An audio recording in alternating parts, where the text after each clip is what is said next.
Hey families, it's Miss Jackson. I wanted to touch base with you guys just to let you know a little bit about the class list that I kind of put out. I want to make sure it's clear. Typically, I've always been a universal. We use and share our supplies, but this year it's just a little bit different. And it's not that I haven't always had universal supplies. I've done it both ways, but I did want to talk about the binders because I know that there was a question in regards to that. So when you are shopping for your binder, and if your little is just fascinated with a certain color binder or a certain character on one of our soft pack pencil pouches, these are theirs. These aren't going to be something that I'm just going to give out. I'm going to collect them all and just randomly give them out. So if you are purposely picking out some really radical ones like dinosaurs or something to that effect, your little is going to definitely be using those. Your little is definitely going to be taking those home with them. What I'm doing with those binders is a lot of the learning that we do here is very tactile learning. I'm not really big on paper pushing. I love learning with our hands. I love learning with physicality. And that is something that has been driving me bonkers while we've been so far away from each other. But with that being said, I am going to be making math binders as well as ELA binders. And for instance, inside those binders that are going to be just your individual friends binder, they're the only ones that are going to be touching those ones. And they will be stored into their cubbies. As you find out when you guys come in to check out the classroom, we have very large cubbies. So we're very fortunate in that sense on the fact they're not that of the cubbies that I use. So anyway, inside there are going to be things like this, where it's just going to have, and I've got math ones and I have ELA ones. And for instance, what it is inside of our pouches, I'm going to be making us our very own spinners. So our spinners are clear, and then I pop in the little spinner right here and I make these, and every kid's gonna get their own. That way it's just their germs that are on top of those and we're not sharing anything. So for instance, if we're working on a table or if we're working on a carpet square or whatever we may be doing, if this is a particular job we are doing, we would spin this and then we would have our own manipulatives and they have to cover up the lowercase t. On spinning covers, I do these all different ways. So there's a million ways to do all the same things. So in the beginning stages, we're just matching. Later, then we're going to do the opposite. So if I spin on a lowercase t, I need to cover up on an uppercase t. Then there's times when we have to walk around the room and we have to find something that has the t sound at the very beginning of it. So multiple ways for us to do a lot of the same things that are going to be inside of our binders. But again, I just wanted to make sure we I had a lot of questions coming my way, and I should have been explaining it a little bit better for y'all.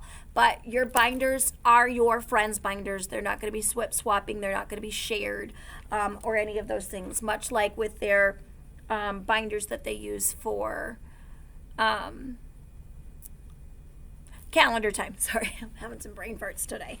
And every day I feel like I just need to get us back into our classroom setting so I can get into the zone. Anyway, inside those pouches are going to be the spinners that I'm going to be making. It's going to be our dice that we're going to be making, and it's also going to be our markers that we use.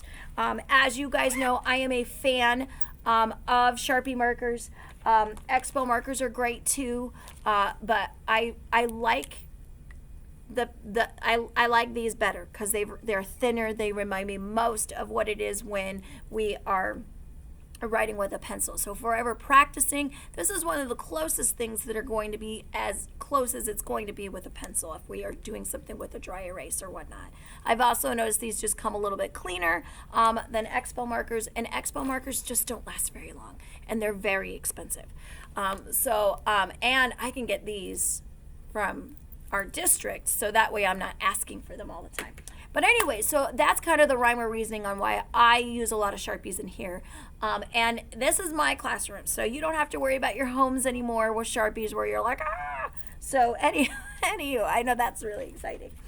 But on that note, I just wanted to make sure we understood what we are using those binders for, and they are yours. You will get those back at the end of the year.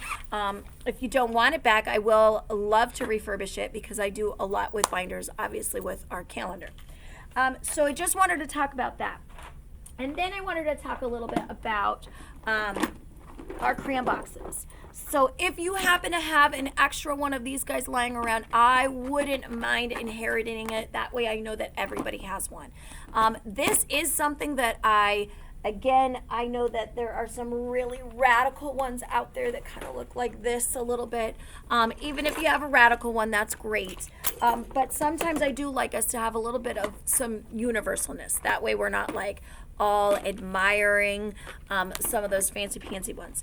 But anywho, inside there, there's going to be a glue sponge for your little to use. There's going to be their crayon box. I have these already ready.